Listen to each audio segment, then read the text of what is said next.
ก็ขออนุญาตนะครับวันนี้เป็นการกลุ่มท่านอยากอวยพรให้ทุกท่านนะครับถ้ามีขันท่านจะยกขึ้นอย่างนี้เราจะบอกคำว่าชัยโยชัยโยชัยโยนะครับน้องเอิญขออนุญาตนะครับ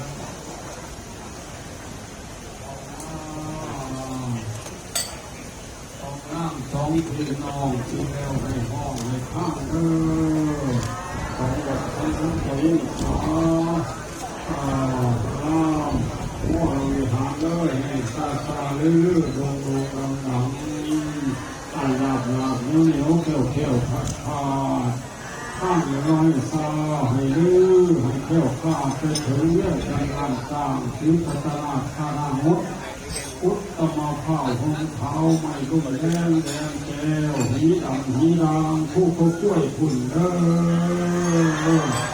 านตะวันออกไปซาให้ลื่นให้หนักเหนียวไปถึงอัตตปือแสงป่าจำประทับที่ท่านยอมคุณ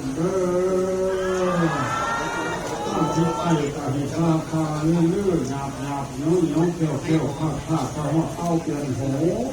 ลีหีตำผู้ท่าทำเน้นตำคุณถ้าจะตกไปหยาบเหนียวซาลื่นดงดังจะหอดพอแม่ย่างกุ้งมันระเล่พมองเงี้ยจะใครคุณปากโค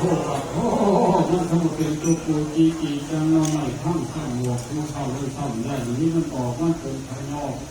อันนี้คือเอาล่มหลงของเพื่อพวกข้าเป็นหมอนเพื่อลงผ้าเปียกเป็นคุ้นนำแรกพวกข้าเป็นคุ้นเพื่อนำผมมาทำขึ้นโอ้ถ้ามันเป็นคนลูกคนด้วยจันตาผีโป่งถ้ามันเป็นกุ๊กปูต่อโป่งได้ผีโป่งแล้วของเป็นอย่างว่ามาเลยแล้วมันมาตกกับพืชเขียวมันขอเนี่ยมันพืชเขียว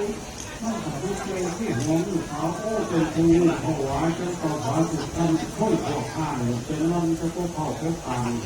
เมื่อน้ำอีกพวกผู้ขาเป็นต้นต้นข้ามเห็นหมอนหีผู้เขาล่างไปหอดผู้ขี่ผู้เขาบ่อยขี่นั้นมีนาฬิกาขี่ทีเดียวก็ว่าเป็นงานโชว์โอ้ค่อยพวกข้าเป็นโตผู้ห้องกุ่นรุ่มแจ้งไซโยไทโยไทโย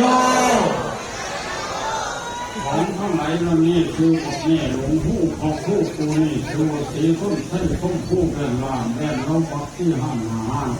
พ่อเลื่อนขี่ไหลหีผู้เขาเก็บทั้งใต้ผู้แก่ผู้